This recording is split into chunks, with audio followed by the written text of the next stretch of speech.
I like that YouTube hip hop We're tycoon. live. We're live. Yay. We're live on YouTube. We're waiting to be live on the air in 4, 3, 2, 1. Hello. This is Gary Grano. Gary. And we're live on WOR, WPAT, AM 930 on your radio dial.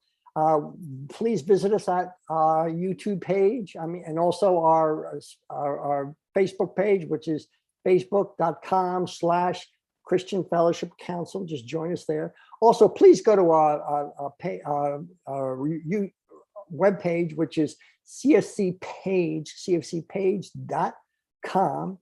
Visit us there, see what we're about. Please click on the donate button. We bring these sessions to you so that we can educate today. And talking about education, I'm just really excited about today's guest. And I want to introduce that person to you properly. And her name is Jennifer Oliver O'Connell. And she is, give you some background on her. She is a writer, a blogger, a journalist, a freelance writer, an entrepreneur, a reinvention person, an yoga-inspired work. She does yoga-inspired workshops, programs. She is very, very prolific writer. Sometimes she will write 3 articles in one day. And not only is she prolific, but she writes a lot. She writes on politics, pop culture, entertainment, and her brand is As the Girl Turns. As the Girl Turns. And you can find her on the website at asthegirlturns.com and also on Twitter, Facebook, everywhere. She's an expert at branding. I really have to hand it to her because a lot of people don't do this, but basically she's simply As the Girl Turns online. So Google that, you'll find her. But she's on redstate.com. So she's a journalist on there. She's on Substack. She's been on CNN. She's been written up in, her articles have been on Washington Times. She's been in the Examiner, Communicable Digital News, the Larry O'Connell Show, so many different places. She's a scholar, and she's contributed to 2018 Outstanding Reference Sources, the American Book Fest 2000 award-winning. She has written a book. We're going to be talking about it. And you can find Jennifer all across social media as the Girl Turns, no spaces.com, on Facebook, Twitter, Instagram, and Getter. My goodness, whatever Getter is, that is. Anyway, with that, please welcome Jennifer Oliver O'Connell. Hello, Jennifer. How are you? Hello, Gary. Thank you so much for having me on the program. I'm quite excited and thrilled that you found me and that you wanted to have me on. Well, let me tell you something. Nobody on the internet wants to be found anymore. Okay, you find someone that's interesting that you want to get on your show, you can't contact them. They don't have contact. Everything is only one way. And I think that's a huge mistake. People should allow others so we can at least book them, at least have a media page. But what I'm guessing happens is that there's so much negative stuff out there. People just want to broadcast out. They don't want to hear from the public. I think that's a mistake. Yeah, that makes sense. I know that the higher up certain people get, the more gatekeepers they need. So yes. You're right. I've tried to contact people just for writing purposes to get a quote or something like that. And it's next to impossible unless you know their publicists or, whoever handles their accounts. And a lot of these publishers do something very interesting. You have to pay to get the contact, which is just so obnoxious. I will contact my person for you if you give me money, and there's no guarantee that we're interested, but just give me money. So anyway, I got in contact with you. I'm excited. Red State is huge. I go to Red State often. And let me just show your website. I want to just show people where you're at on As the Girl Turns. And here's your website, As the Girl Turns. Here's your homepage. And I thought So you support different people running for office? Is that what you do? No, I am also, what I would like to call an activist in terms of certain political things. I advocate for certain positions. This was 2020 when everybody was locked down. And also in California, a certain bill called Assembly Bill 5 was wrecking the havoc of my life as well as so many other people. I had written a series of articles exposing AB 5 as well as exposing What was AB 5, Jennifer? Assembly Bill 5 is the bill that restricts independent contractors. Totally eliminates independent contracting in the state of California. Did that get passed?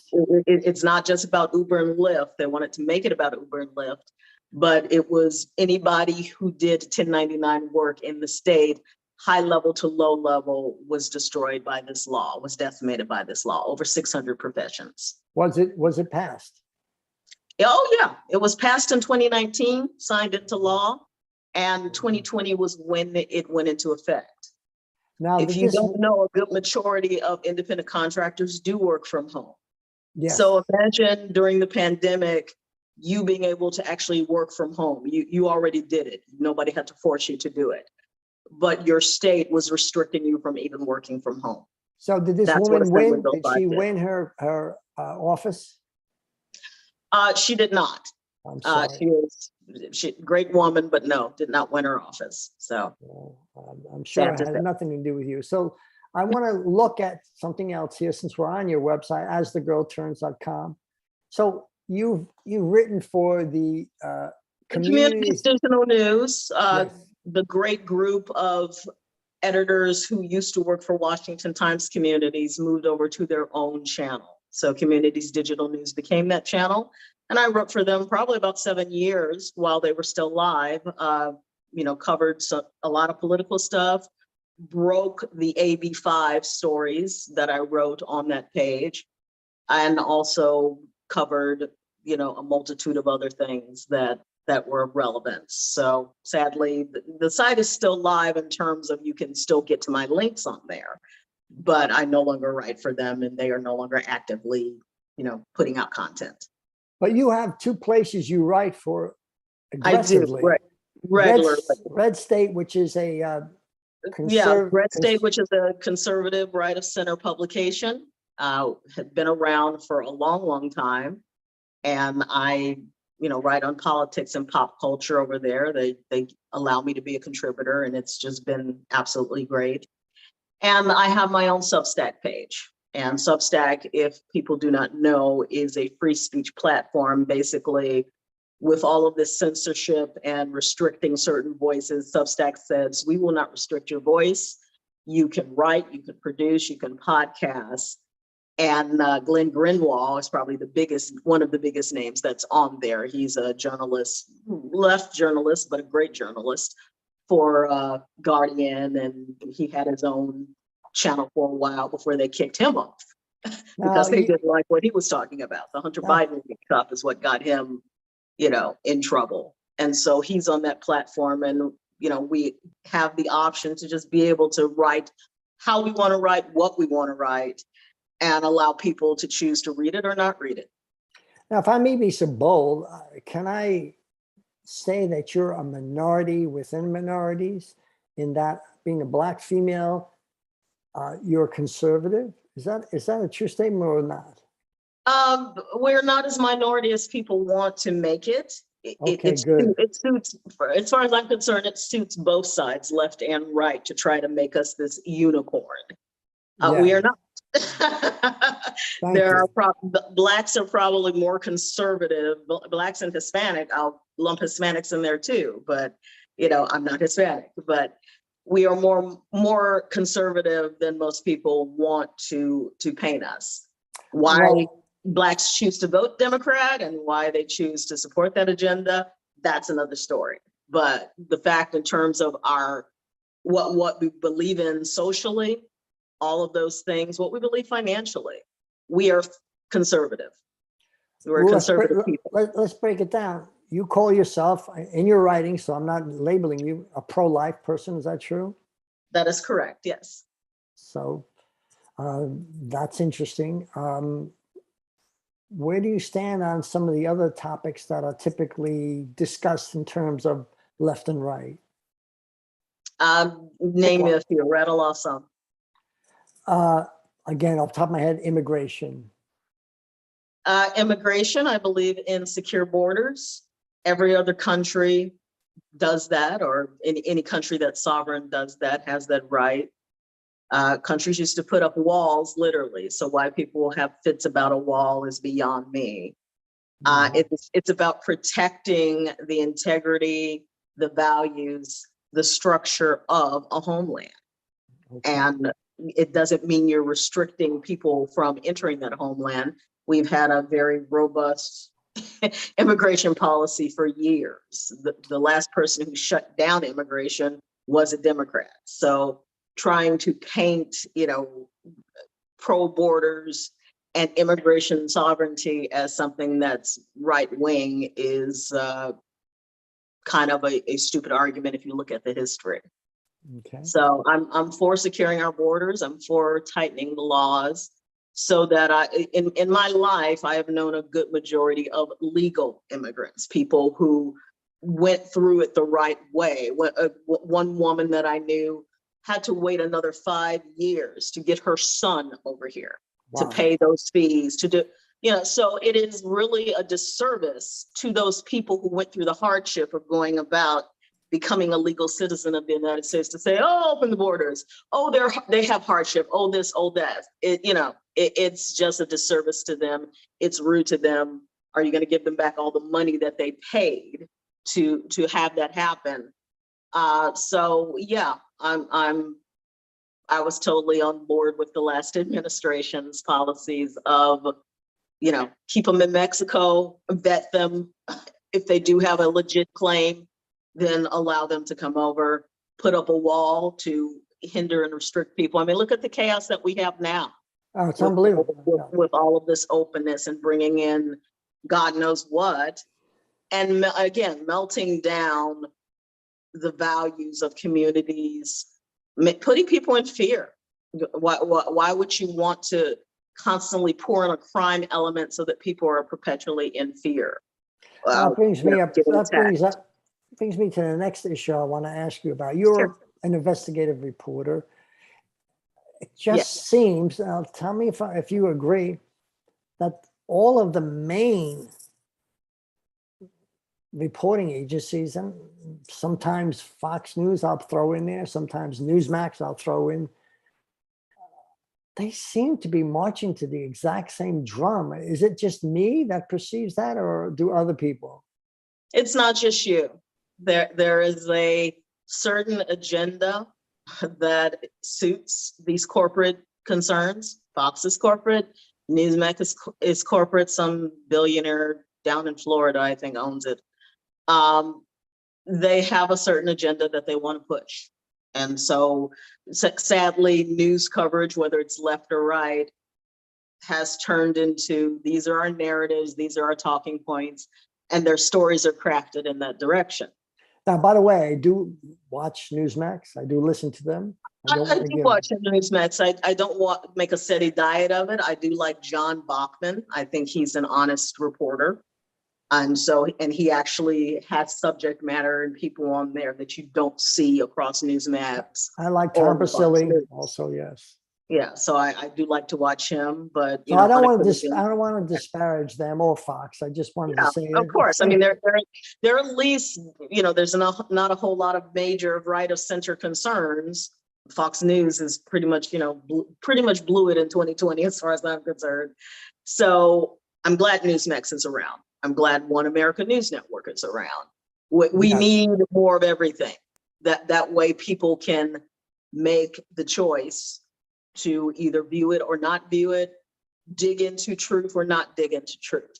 Really you talk about investigative journalism. Investigative journalism was about following, or is about following, a story for me, diving deep and finding out what really is the underbelly of all of this stuff. And so I enjoy doing it when I can. There's like tons of stories in my head that I don't have time to dig deeply into. But these major concerns that have the money refuse to do it. And it's very tragic. Is there any topic, either in your My Orbit or in the Red State, you want me to highlight and talk about? These are all recent writings. So is there anything you want me to highlight? Well, California politics is my bailiwick. Okay. So, the last article that you read, and I appreciate, was about Gavin Newsom joining Truth Social. Okay, here we go. So I clicked on that. This is Yeah. You wrote this. This is very, is that a real picture? That's a real picture. That was when he was trying to sell the vaccines and, people were being put in lotteries, and it was, I wrote a lot about that as well. It was quite ridiculous. Wow. And this is also when he was up for recall. So he's trying very hard not to be recalled at that time. Well, he won the recall. So he did. I can go over the reasons why he probably did. They paint it as, oh, this is a mandate. They didn't want him to go. No, the other side did not mount a credible argument, sadly. All right. So one of our managing editor, or our main managing editor, Jennifer Van Laar at Red State, made a terrific point in our editorial conversations. She said, Californians are not interested in just being anti, voting against an incumbent. They need something to vote for. And sadly, in the recall, we had a great candidate that we could have voted for, Kevin Kiley, who is now running for US Congress. But, there was a lot of suppression of him. Talk about underbelly and people wanting a certain narrative. There was a lot of suppression of him in the state, even though he toured the entire state and would have made a great governor. Who did they prop up?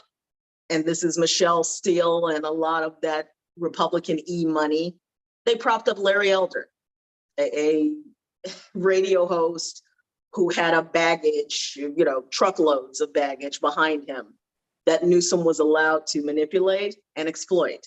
And so it gave the Democrats someone to fight. They split the vote. They're very good at splitting the vote. It wasn't even splitting the vote. Sorry about that. It wasn't even splitting the vote. It was basically rousing, because the Democrats weren't even interested in voting in the recall. They were going to sit it out. They succeeded in rousing the base by using Larry Elder as a scapegoat, and Larry Elder willingly became one. He should have never gotten into the race. Wow. Is there any other topic in California that you're very interested in or that you're writing about? I'm from the East Coast. I hear things every now and then, not much, but is anything that affects the whole nation as far as you're concerned? Because a lot of times they lead the nation in different things. Oh, most definitely. All of this DEI, diversity, equity, inclusion stuff you're saying started in California. Same thing with this push to, legalize immigrants and things like that. It's like a lot of these bad ideas. Pelosi is from California. Obviously, VP Harris is California. All of these bad ideas filtered down from California. So America does need to pay attention to what's going on in California. There's so many people, I see it in my Red State comment feeds, who are, well, we don't care what happens to you. I hope you fall into the ocean. Horrible things that about California. And it's like, no, you should be paying attention, and you should be encouraging conservatives like myself and plenty in this state who are still fighting to take this state back, because it's going to filter down to you. Here's what people need to know. Newsom is running in 2024. He wants to be president, has always. Oh, wow, that's interesting. I never heard that before. Has that been in the news? It's not in the news. They're keeping it under the radar. They're teasing it. There was an Atlantic article that I can't remember the name of it, but published recently, basically painting Newsom as the only hope for the Democrat Party. They are teasing and prepping him. You heard it first here. Heard it first on CFC Worldwide that Jennifer Oliver O'Connell is saying that Gavin Newsom is running for U.S. president in 2024. Yes, and that ties into the article that I wrote. He's joining Truth Social because he knows he's an echo chamber in Twitter. It's the same Democrats in California that prop him up all the time. He wants to see what's happening in the rest of the nation, and he knows he's not going to get it on Twitter. So he went on Truth Social and threw out his stupid idea that, you know, what's this with the red state murder problem? It's like, there is no red state, you know, murder problem that's not also in blue states. And there's so many factors behind the murder rate, and gun violence is not it. Well, we'll It's talk just about a that lot of shortly. what We'll goes talk on. about gun violence in a second. You asked me Yeah. to show, so you wanted to talk about the buzz. Tell me what's going on here on your website, asthegirlturns.com. Yeah, on Listen, my Ask the Girl Turns website, I have a section called The Buzz.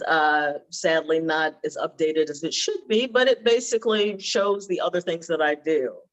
I call myself As the Girl Turns because, you know, it's my world and there's a lot that is revolving around it as well as that's happening on it. And so the oh, buzz I like this. Look at this. Yeah, is Yoga that girl. page. Look at, Yeah. wow. So you teach classes in yoga? Look at you. I no longer teach classes. I'm focusing more on the workshops. And so it's basically demystifying yoga, which is why it's yoga centric or yoga inspired for the common man. So yoga for gun trainers, yoga for musicians, things of that nature are the workshops that I build.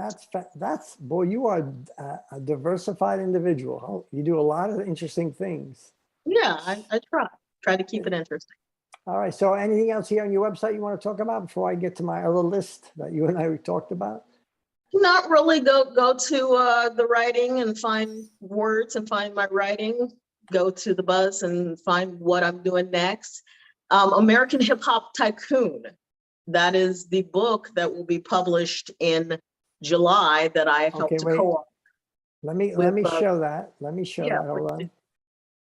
That's a book I co-authored with a entrepreneur called Benjamin Janey. So you wrote a book, The Making of an American Hip Hop Making Tycoon. of an American Hip Hop Tycoon.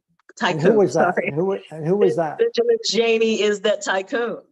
He started a music business with his brother, which basically at a time when the major labels had a handle on distribution, he disrupted the distribution and got his music out there and got a whole lot of buzz and made a whole lot of money. He parlayed that into, he's got a fashion and design background. He graduated from Massachusetts Massachusetts Art and Design College. And he designed his own clothing and decided, I'm gonna go move to the West Coast and see if I can sell this clothing. He sold his hats and his t-shirts custom made on Venice Beach. First ever to, those little kiosks that are around malls and shopping areas. He was the first ever to create one of those to sell his products and customize his products. Hey, Then he's parlayed that into a fashion industry. So he wanted to not only talk about his life, because he has a fruitful, unique life and a unique background. He wanted to talk about that as well as parlay the lessons he learned. He was a millionaire at 25. To parlay the lessons that he learned to other people. Hence the book. What year did he become famous? What years did he cover this book? This is like from the late 80s to all the way up to present day. Is he still alive, around? Of course, he's a young man. Good. Listen, we're on the air with Jennifer Oliver O'Connell. Her brand is As the World Turns. As the girl turns. I'm sorry. The world turns around Jennifer. Exactly. She is a prolific writer, blogger, journalist. She writes for Red State. She was written for Washington Times. She's been on CNN and other places. So she's a book writer, a yoga instructor. Amazing. So many different things she does. We're talking briefly about the book that has it come out yet? It will come back. It will come out toward the end of July. Making of an American Hip Hop Tycoon. Okay. You can follow it at spooler.co or sign up for pre-sale at spooler.co. And you can also go on the YouTube channel, which is American Hip Hop Tycoon is the YouTube channel. You can go on that channel and subscribe. A trailer advertising the book, as well as an interview with Benjamin Janey, who is the main author, will appear this weekend. Well, It'll drop this you've weekend. got So to you get can him watch on our that trailer. radio show. You got to get him on our show, Jennifer. I will work on that. He did, you know, I talked to him about this interview. He was very happy for me getting it, as well as that I wanted to talk about the book. So we're going to get him on here, definitely. His story is an American success story. His story is a Black success story. Okay. And it's not a story, you know, it's not this rags to riches, hardship, I was on drugs and now I'm this. Not that there's anything wrong with those stories, but not all, you know, talk about diversity of thought and hearing all voices. This is a man who grew up in a nuclear family, has strong family ties, has a strong foundation of faith, has a strong foundation of work ethic and creativity. And his story deserves to be told. Now, what is the connection between he's you telling it. and Mr. What's the connection between you and Mr. Janey? How did he choose you to write his biography?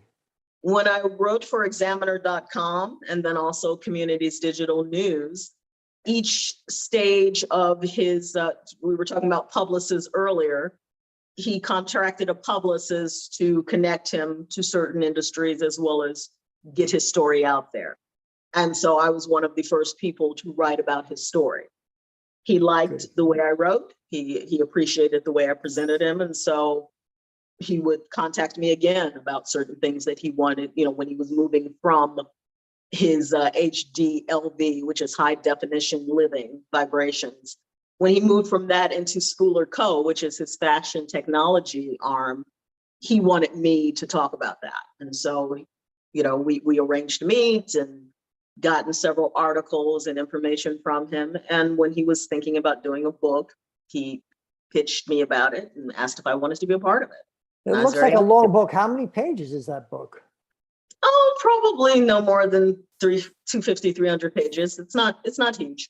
Can I get it today on Amazon and Kindle? Can I pre-order it? You can get it for pre-sale. You can sign up for pre-sale. Okay. It is listed on Amazon and the pre-sale link is there. You can also go to schooler.co and find pre-sale for American Hip Hop Tycoon. It's also on my website, so you can click on that link as well. Oh, it's on your website. Okay, where is it on your website? You just hit the page, American Hip Hop Tycoon. Oh, there it is. Okay. So you go to that link. It gives a little blurb about our working relationship, and there it is.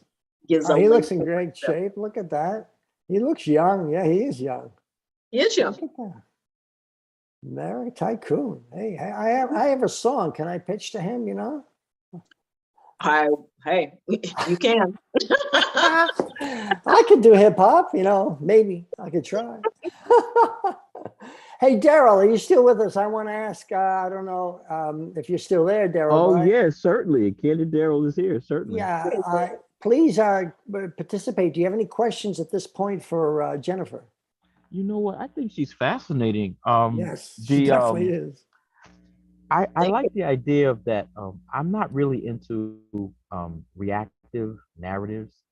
I'm always that proponent of controlling or controlling the narrative, or you know, I a lot of things I see going on in politics, right, in the United States. It's politically driven, money, big money driven, corporate driven. And it seems to me just like a lot of divide, like, you know, a division amongst two parties. So that are backed by people who have immense amount of money, and then therefore they control the media, or do everything they can do to influence the media. Right. And so I don't get too much involved in what I call reactive narratives, in terms of, you know, I don't want to be caught up in that, like that spin of, you know, because I just think it's all policy, it's partisan politics. You know, what the average citizen is seeing in media, it's just big business and partisan politics. Right. Yeah. So it's like I'm always, when I'm attracted to anyone, photojournalists, writers, it's always those individuals who I feel are speaking their own voice, they're not controlled, they're not bought, Mhm. they're not bossed, so that's why I think your writings would probably be appealing to me, specifically the stuff that you have on your pages and your blogs, that I'm gonna really visit that. Yeah, please do. I hope you give it a read. And I'm not gonna lie and say I never write the stuff that's, driving some of the narrative, just because Red State is a publication that caters to that audience and caters to that place, as well as it allows me to interject some of that independent voice into the conversation. So you're going to find some writing like that, but particularly on my Substack page, as well as some of the stuff on Red State, you're going to find some of the stuff that digs underneath the surface, which is what I love to do. Because as you said, it's all you got the money, you got this, you got that, but nobody talks about the outliers that are happening. And really a lot of what's happening in this country is outliers. So not what you see on the television, not what you hear on the radio, it's outliers. And the media either wants to suppress it or they want to control it, as opposed to allowing that story to happen the way it's supposed to happen. Such is the nature of life, I think. Indeed. That's amazing. So listen, we're here with Jennifer Olivia O'Connell. Please find her. Oliver O'Connell? What did I say? Did I say something else? Oliver Twist. I'm sorry. And you want to hear her twist? As the girl turns, she twists and the girl turns. That's it. Hey, Facebook, Twitter, every place. As the girl turns, she's pretty smart in marketing. Jennifer, I have to hand that to you. So few people in terms of marketing and branding themselves are able to get one name for themselves. So many people have this name on Twitter and this name on Facebook and this name. So what you've done is brilliant. I want to congratulate you for that. As the girl turns, not as the world girl, as the girl turns. So she's writing from many different things. I have a list of things that we wanted to talk about. We talked about a bunch of them, but one of the things we did in our pre-interview, you mentioned you want to talk about is the voter integrity in primaries. So do you have any comments about that? Because everybody's saying, well, there's a red wave, but are elections true and just? I mean, are they trustworthy? A lot has been exposed. Not saying that 2,000 meals is gospel, but the fact that they were able to isolate this geo-tracking data is quite fascinating. He was on our show. He was on our show. Yeah, it's quite fascinating, and it's food for thought. Again, what I'm not opposed to you saying that's wrong and this is how. I'm opposed to stuff being suppressed. Why can't we talk about the 2020 election and that there was possible fraud or possible malfeasance? What are you trying to hide? Because really, when you're trying to say, no, we can't talk about that, you're saying, I don't want that voice to be heard because, right. So it needs to be out there. Now, yes, but voter fraud happens. Yes, voter suppression happens. One of the ways that they do it in California is if a Democrat is, which the majority is Democrats, but if they're winning, take the recall. An hour in, they immediately announced that Gavin Newsom won. There were people who mailed in their ballots. There were people still in line at the polls who hadn't yet voted, yet they announced he won. That's a form of suppression. I don't care if he did win or didn't win. It's a form of suppression saying, oh, too late, your vote doesn't count. Exactly. And so people walk away, they don't vote. And of course, the outcome is going to be what's inevitable. So yes, suppression still happens, fraud still happens. Does it happen on the scale that the left wants to talk about or the right wants to talk about? Again, yet to be seen, but it needs to be investigated. Again, certain things that we know affect voting integrity were things that Georgia, Arizona, and several other states worked to tighten in their election system. And guess what? Georgia had one of the greatest waves of elections in their primaries. People came out, people had less trouble voting. Nobody was dying in line because somebody couldn't give them water. I mean, you know, there were the things that they wanted to call this law Jim Crow 2.0, the Democrats and the left did. And, you know, first of all, it's an offense to my mother and my grandmother who actually lived under Jim Crow, nowhere close. But it was nowhere close to what they were talking about. Okay. So to me, it's about the local bodies, the local cities, the local counties tightening looking at their election laws, because it's based on that, and saying, what do we need fixed and how do we fix it, and having that freedom to do it. If the federal government had passed that great voting act, you know, the John Lewis Voting Act they wanted to pass, that would totally restrict counties and cities from crafting election laws that suited them. And so all politics is local. It's got to get back to the local level.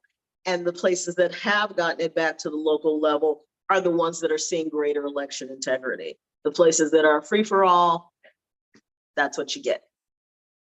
Well, there's one other thing you mentioned that you want to talk about. I know nothing about. I maybe have heard.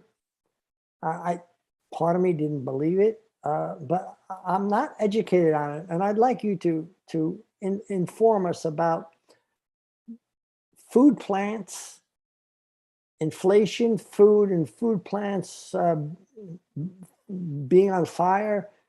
Yeah. So I don't know much about it. So please talk to me as if I know nothing, because I want to be educated on this. I believe over the past year, and I'm not going to commit to these numbers, but this is just a brief perusal that I did before sitting down with you. I believe it's been 9 or 10 food plants that have either been sabotaged, blown up, or closed down. That's unheard of. What is happening? You know, this is 9 or 10. Did you say 9 or 10? 9 or 10, which for a nation this large, that's fairly substantial, because not everybody you know, there's not a billion food plants around. There are, you know, there are certain plants that kind of handle certain things. So these food plants have, as I said, they've either been blown up, you know, had a closure. Something's going on where they had to shutter their doors and where production stopped. We see what happened in terms of our national production with the baby formula. They shut down the main few plants that produce baby formula, and suddenly we have this shortage. When is that going to lead? It already is, and people are already predicting it, but the food shortages in this nation of, you know, or even just forget about the shortages, the higher prices because of the limitation of production. So inflation ties into that, because people are paying higher for chicken and beef than they would if that one plant in Iowa had not shut down or been firebombed. Yeah, I saw something that eggs have gone up some ridiculous amount. I remember 15, 20%. Yeah.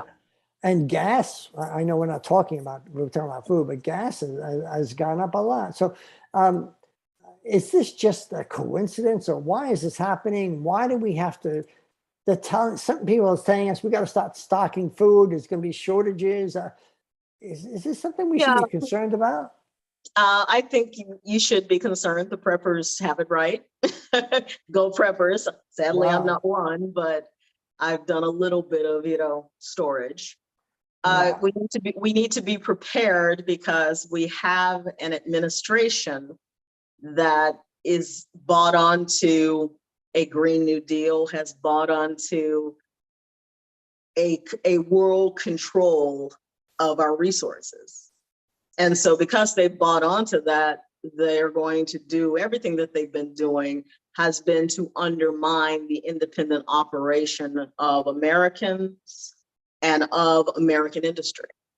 Wow.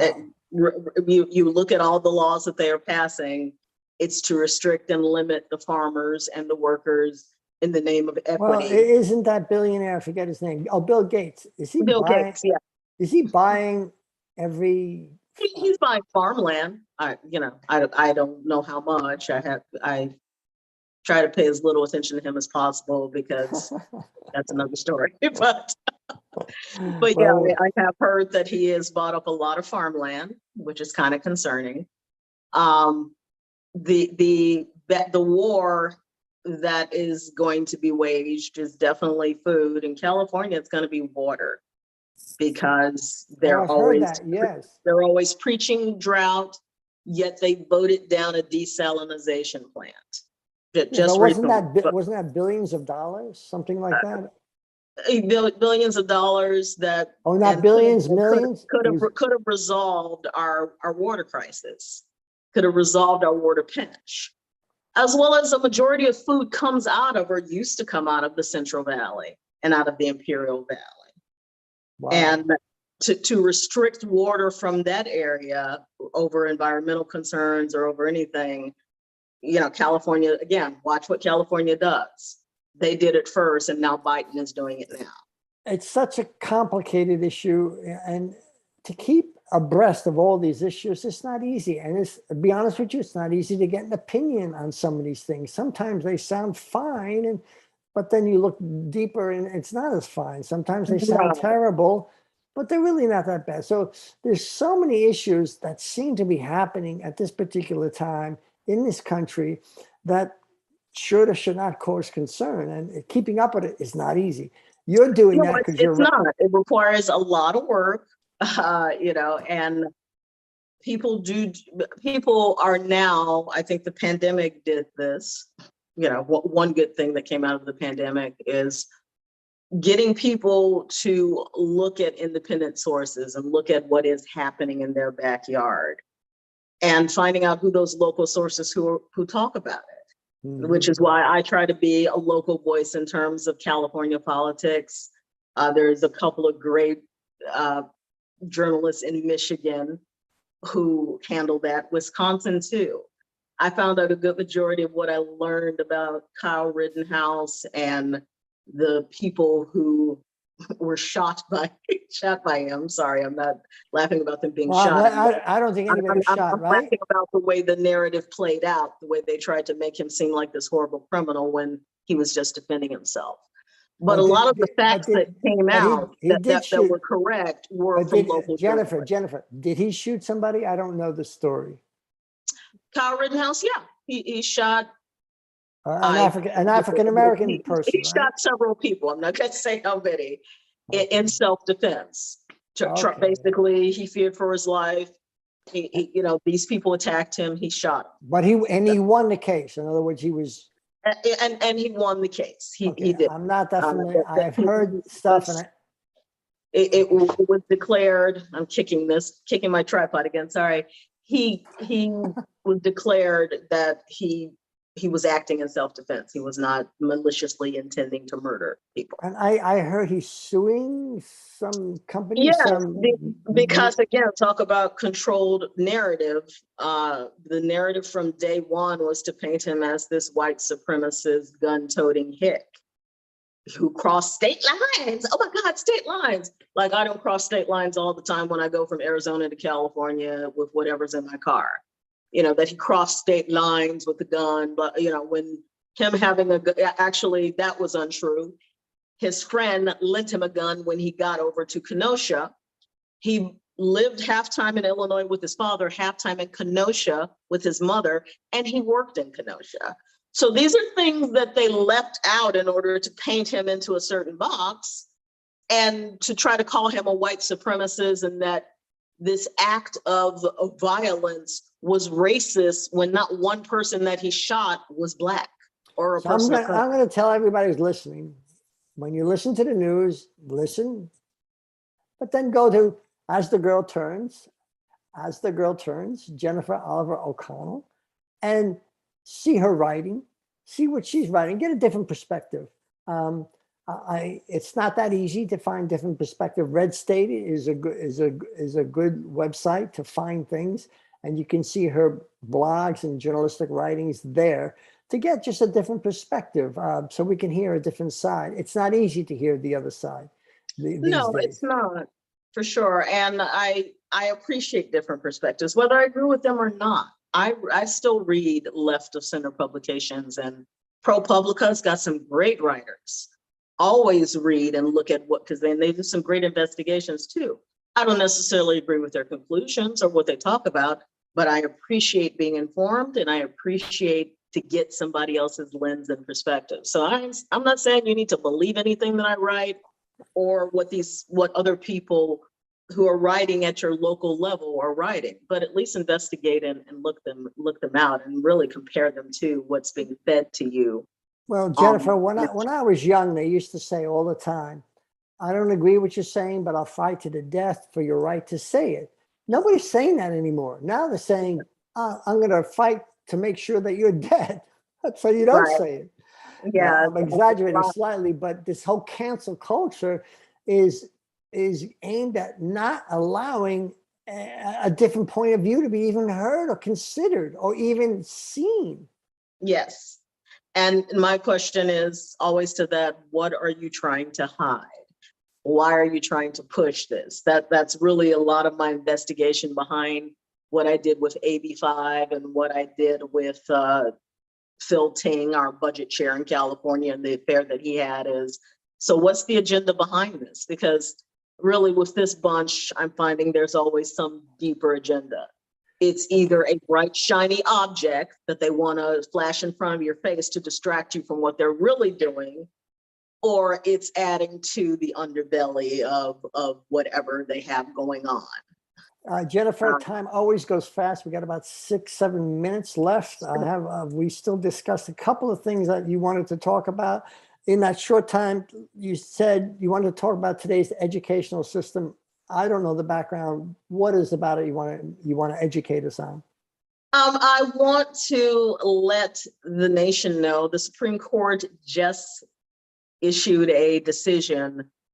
I believe it's Michigan, but don't quote me on that. I'll even throw you a link if you want to, blast it out to your audience. But it basically is allowing a state to, they used to have a funding system where they would support school choice if it didn't involve religious schools. Now, the Supreme Court says, no, you can't do that. You have to allow these vouchers, this funding to also go to religious education.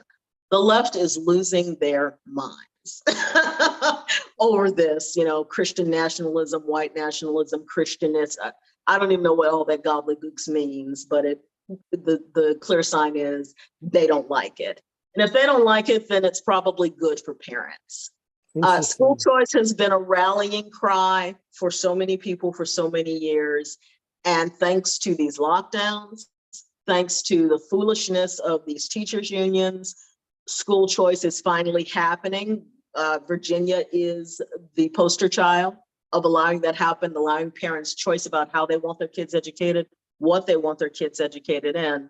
And it's going to happen throughout the nation. That's going to be a part of what will contribute to a red wave. It seems that the education system is not concerned about educating. They're concerned only about social issues and also programming our young people. Most definitely. And that programming, if you haven't noticed, to go back to, again, my brother's point, that narrative, that's programming too. It really is all just a form of programming you to think a certain way, to view a topic a certain way, and to also not question. And they've been doing it to our kids for years, which is why we have people growing up and parroting the news and, protesting over things that do not matter and destroying property that they didn't buy and do not own. This is the result of that. And so parents being able to say, let me take my child's mind back, let me help to save my child's righteous mind is a huge deal. And it's going to be what factors into any wins that happens in the midterms. Wow. So much to talk about. Really quick. I have one other issue we listed. There's something going on the television. It's huge. They're getting 50 million viewers. It's the January 6th trial Everybody is tuned in for that. Is that true? No. Nobody's watching what I call the joke six. The joke six. Okay. It's the joke six. Nobody is watching it. It's a farce. It's basically a campaign to not get Trump reelected in 2024. That's really all it is about. We had, by the way, we 14,000 hours of video footage that they still will not release on that day. Why? Jennifer, I want to let you know we had Cara Costanova on. She is a Newsmax contributor and also Gateway pundit. She was a hostess to a new movie about the January 6th, and she gave her perspective. It's on our YouTube channel. I will have to check that out. I'll send you the link. It's not only that, but today's news is that they are postponing the January 6th hearings until July because they supposedly have some deep diving new evidence that they want to reveal. Oh, who's that congressperson who's always saying, I've got evidence. I've got evidence. Adam Shifty Schiff, sadly. We never hear of Yeah, Adam Schiff, Lion Adam. Well, I don't know about that, but yeah. If this was all critical, if this was, democracy is at stake and we must get to the bottom of this, why are you postponing the hearings for another several weeks? That they belie the fact that there is any great urgency to this by their behavior, and also just nobody's tuning in. People are worried about how they're going to buy groceries and fill their gas tank, how they're going to pay their rent, how they're going to take care of their elderly loved ones. Most people my age are now taking care of their aging parents. Yes. Okay, Jennifer, we're coming to a close here. We're on with Jennifer Oliver O'Connell. I said it right for the first time. Jennifer Oliver O'Connell. As the Girl Turns, she has a website. That's all of her social media. It's very prolific. Red State blogger, journalist, writer. She just came out with the book. You can find it on her webpage. Before we go, Dell, quick, do you have any last questions for Jennifer? No, I just think that Miss O'Connell is very refreshing. It's been a pleasure hearing you point out things that people really need to pay attention to and think about as it relates to our lives and the daily living of people who are citizens. I mean, the stuff you talked about with the vote in California against contractors, food plants, being destroyed, and things like that. These are things that American citizens should be really focused on and pay attention to. Thank you so much. Thank you. Thank you, Jennifer. Thank you, Daryl. Jennifer, we're going to have you on again. We want to talk. We've talked a little bit about partnering with you. We'll see where it goes. Thank you all for joining us. View this link on our YouTube page, and we're going to turn it over to Daryl for the next hour for his part. Jennifer, thank you so much. Any last words before we go? No last words. Thank you so much, Gary, for having me on. It's been a pleasure.